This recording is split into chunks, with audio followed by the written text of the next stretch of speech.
essential grammar fundamentals that you may have forgotten. When we're talking about writing, and especially about punctuation and commas, we're usually talking about sentences, clauses, and phrases. First, a warning. Please don't get all huffy in the next minute or so, certain that this lesson is way too basic for you. You might roll your eyes and think, clauses and phrases? Subjects and predicates? Really, Kristen? Isn't this elementary school stuff?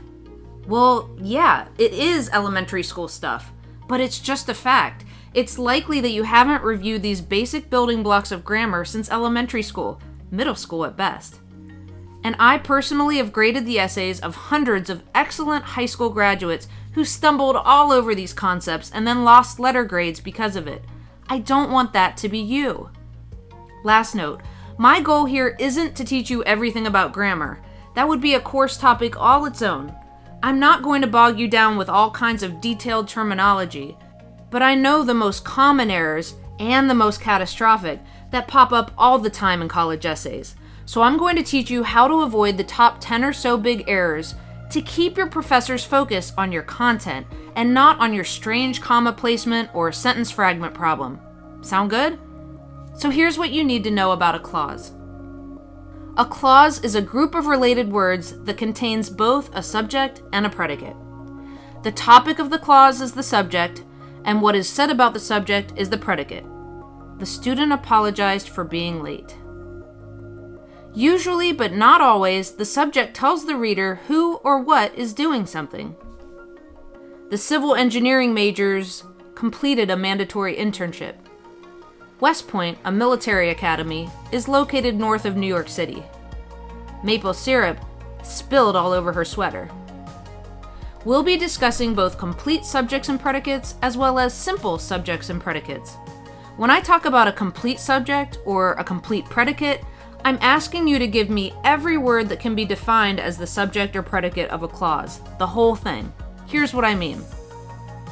Notice that I've highlighted the complete subject here, which is every word in the noun phrase that makes up the subject of the clause. Similarly, I've underlined the complete predicate, which is every word in the verb phrase that makes up the predicate of the clause. My friends from my team. All but one of the students who received tutoring last year. Wish they could take my professor for their writing seminar. Passed organic chemistry in the spring. Sometimes it will be very important for us to talk in terms of the simple subject. Instead of wanting every word in the noun phrase, I'm now asking you to give me only the main noun or pronoun of the subject. The simple predicate means you will identify only the main verb or auxiliary verbs that are found in the predicate of the clause. Here are the same sentences we looked at just a minute ago, but this time we're looking only for the simple subject and the simple predicate. Friends wish. All passed. I've highlighted in yellow the complete subject of each sentence, and I underlined the complete predicate, all of the words that make up the predicate.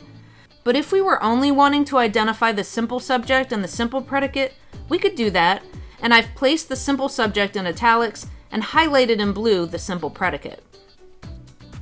Before I ask you to practice this concept, let me remind you why this seemingly basic task is so extremely important. In order to get your sentence structure correct, you have to be able to identify your subject and your predicate. For some issues, like whether or not you must include a comma, you'll need to know what the complete subjects and predicates are. For other grammatical issues, especially for subject and verb agreement, knowing what your simple, one-word subject is will be the key to making the right choice. It would completely change our verb if we wrongly assumed that friends here is our true simple subject. The plural friends would change our verb to were. But that would be incorrect, as our sentence is really talking about each friend, not all of my friends. These trickier pronouns, called indefinite pronouns, can really cause problems for students.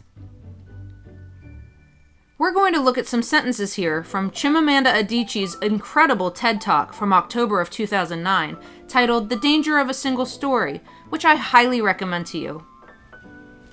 We'll first want to determine what the complete subject and complete predicate are for each clause. Then we'll look even more closely at these to identify the simple subject and simple predicate within each clause. The first Adichie sentence I have for you is this: I grew up on a university campus in eastern Nigeria. So take a few moments to identify the complete subject and the complete predicate of this one.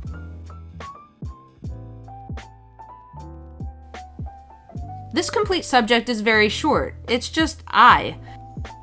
Our complete predicate is the entire remaining portion of the sentence.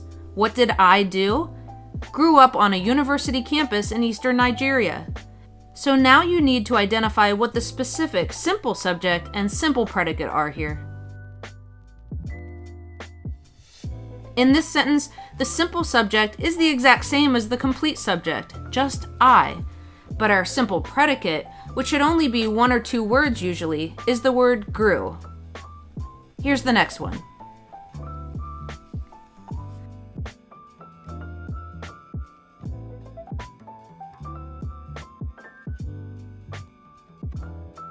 The complete subject here is everything that comes before the verb was. What are we talking about in this sentence? The only thing my mother told us about him.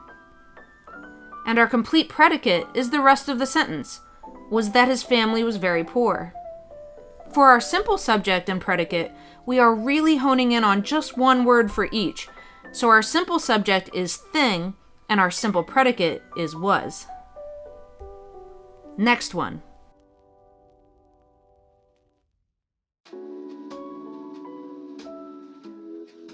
Just like in our last example, the complete subject here is going to be everything that comes before was. My American roommate. And what about this American roommate? Was shocked by me is our complete predicate. But our simple subject is just the word roommate. And our simple predicate is just the word was. Second to last one.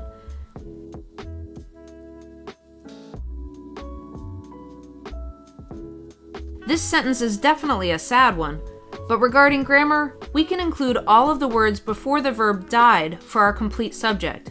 One of my closest friends, Okoloma. What happened to this one friend? He or she died in a plane crash because our fire trucks did not have water.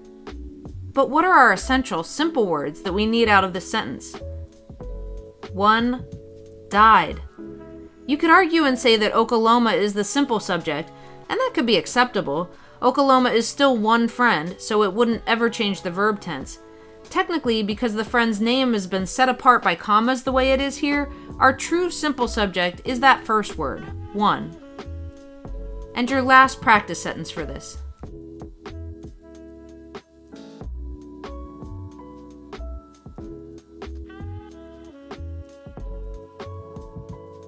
I know, you've got this. Easy peasy. The complete subject? The American writer Alice Walker. What did she do? Wrote this about her southern relatives who had moved to the north. Our simple subject here is writer, and our simple predicate is, of course, wrote. You're doing really well. Stay with me, it's really important.